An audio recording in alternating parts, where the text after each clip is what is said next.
భూమి మీద తల్లిదండ్రులు చెడ్డవారైన గాని తాము కన్న తమ పిల్లలకు మంచి ఈవులియాలని చేపనడిగితే పామునివ్వరు, రొట్టెనడిగితే రాతినివ్వరు.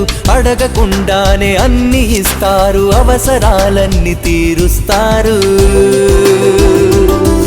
ఆ పరమ తండ్రి నీకిస్తానన్నవి ఇవేనా? ఈ లోకపు తండ్రితో ఆయన కూడా సమానుడేనా? ఆ పరమ తండ్రి నీకిస్తానన్నవి ఇవేనా?